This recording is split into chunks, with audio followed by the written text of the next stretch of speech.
origem do Natal. O que conhecemos hoje em dia como Natal deriva da festa pagã Yule, em comemoração ao solstício de inverno. Uma corruptela sobre o termo Yule seria a origem de termos como Nul e Noël, este último sendo a palavra em francês para Natal. No português europeu, o Papai Noel é chamado de Pai Natal. Nos Estados Unidos e Canadá, ele é Santa Claus, sendo o deus pagão associado a esta época do ano, conhecido pelos escandinavos como Cristo na Roda, título nórdico dado para o deus Sol, que renascia na época do solstício de inverno. A atuação do Papai Noel que conhecemos nos tempos modernos deriva de São Nicolau, arcebispo de Mira, na Turquia, do século IV. Ele costumava ajudar pessoas necessitadas, mas sempre anonimamente, colocando um saco com moedas de ouro junto à chaminé das casas. Diversos milagres foram atribuídos a ele, e acabou transformado em símbolo natalino pela Alemanha, onde é chamado de Nikolaus. Embora suas vestes fossem tradicionais de um bispo, a versão popularmente aceita do Papai Noel se dá por influência comercial da Coca-Cola no século XIX, que, baseada no desenho de um cartunista, o retratou em propagandas como um gordinho de barba branca, casaco vermelho, gola, mangas brancas, com cinto e botas de couro preto. Yule foi provavelmente a primeira festa sazonal das tribos neolíticas do norte da Europa. No hemisfério norte, ocorre por volta do dia 21 de dezembro, e no hemisfério sul, em torno do dia 21 de junho. No sábado solstício de inverno, tem-se a noite mais longa do ano.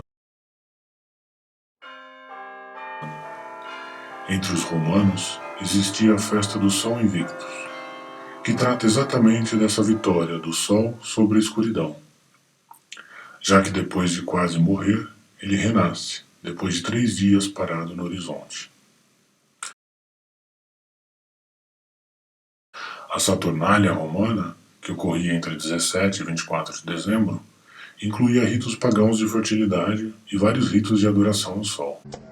Pelo 22º dia de dezembro, o falecimento estava completamente realizado e faz com que atinja seu ponto mais baixo no céu. Aqui algo curioso acontece. O Sol para de se mover por 3 dias. Durante estes 3 dias, o Sol fica pelas redondezas da constelação do Cruzeiro do Sul, ou Alpha Crucis. Depois desse período, em 25 de dezembro, o Sol se move 1 grau, dessa vez para o norte, trazendo perspectiva de dias maiores, mais calor e a primavera. E assim se diz: o Sol morreu na cruz, ficou morto por 3 dias, apenas para ressuscitar ou nascer mais uma vez. Esta é a razão pela qual Jesus e muitos outros deuses solares compartilham da ideia de crucificação, morte por 3 dias e o conceito da ressurreição. Depois de 3 dias, ocorre o renascimento do Sol, e os dias começam gradualmente a terem mais horas de claridade e menos horas de escuridão, o que é encerrado por diversas lendas, como é o caso de Jesus, que morre e depois de 3 dias ressuscita plenamente. Este mesmo conceito é a origem de diversos mestres que tiveram suas datas associadas com este fenômeno natural. A data foi incorporada ao calendário cristão para representar a data do nascimento de Jesus. Porém, sabe-se que, por conta das descrições do ambiente feitas na Bíblia, ele teria nascido em março ou abril. Esses festejos do solstício de inverno foram parte de diversos povos, mas acabaram abafados quando a Igreja Católica sobrepôs de propósito as datas pagãs com eventos cristãos, difundindo sua história e tentando apagar o brilho dessas culturas. Felizmente, essas tradições são defendidas ainda mais intensamente como forma de tentar impedir que se percam na história. Diversas vertentes do paganismo celebram estas e outras datas, mantendo-as o mais próximo do original.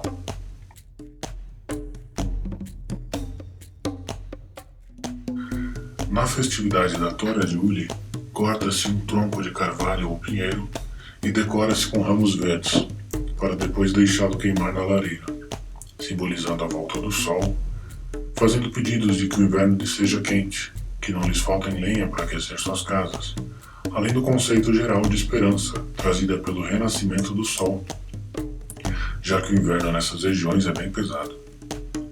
Entre os celtas, todo o corte de madeira era feito pedindo permissão à árvore e oferecendo um presente em troca, geralmente leite. É desta troca de presentes que deriva a prática moderna de colocá-los debaixo da árvore. Todos os simbolismos e as decorações feitas no Natal moderno derivam destas festas pagãs, como por exemplo quando se pendura na árvore as bolas vermelhas e douradas ou luzes piscantes e outros adornos ou presentes, sendo uma adaptação da tradição pagã de pendurar em um pinheiro maçãs com pedidos feitos pelas pessoas e também fontes de fogo, em proveito do conceito de esperança pela volta do sol, já que inicia-se o primeiro dia do inverno. A inclusão moderna de uma estrela em destaque no alto do pinheiro representa na verdade o próprio sol, astro que traz a esperança, uma vez que para os povos que enfrentam o inverno, o sol é a chave para tempos mais prósperos, férteis, etc. As tradicionais velas vermelhas derivam da antiga tradição de acender uma fogueira nesta época para ativar o poder do sol. Com o tempo, trouxeram fogueira para dentro das casas e por fim reduziram esse simbolismo a longas velas vermelhas, com inscrições de símbolos solares e mágicos. As modernas guirlandas, originalmente feitas de visco e azevinho, que são colocadas nas portas das casas, derivam de práticas pagãs, onde o visco, que é sempre verde, com frutos brancos, associado a Zeus, cuja árvore sagrada é o carvalho, tem um simbolismo fálico e também de fertilidade, onde esses frutos brancos seriam gotas do sêmen do deus, enquanto o azevinho, cujos frutos são vermelhos, simboliza o sangue menstrual da deusa. Essa união poderosa dessas forças estava associada à imortalidade. A cidra, bebida presente nas festas de final de ano, provém de um antigo costume pagão de brindar a saúde das árvores do pomar. A cidra seria um substituto do sangue, humano ou animal, que era oferecido em rituais de fertilidade no solstício do inverno. Fazia-se um brinde à macieira mais vigorosa, agradecendo-a e pedindo abundância às demais árvores. Nas tradições wiccanas, Frey, deus escandinavo da fertilidade, é a deidade associada à paz e prosperidade nesses festejos sazonais. É época de comemorar também o amor, união familiar e as realizações que teve ao longo do ano. Os antigos druidas consideravam o carvalho a árvore cósmica da vida, e certamente isso determina muito do seu uso nestes rituais. Para muitas tradições wiccanas, usa-se o pinheiro como símbolo dos deuses, Átis e Dionísio, por exemplo. Era comum que os antigos povos espalhassem no solo as cinzas de carvalho, queimado, na intenção de promover fertilidade ao terreno. Nas tradições pagãs, alimentos comuns para esta época incluem peru assado, vinho, bolos de fruta, nozes e outras especiarias. Também são símbolos próprios dessa época o visco, azevinho, louro, cedro, musgo, vinho. Também são símbolos próprios dessa época o visco, azevinho, louro, cedro, musgo, pinho, alecrim, camomila, sálvia, além de pinhas e velas em cor verde, vermelha, branca ou dourada.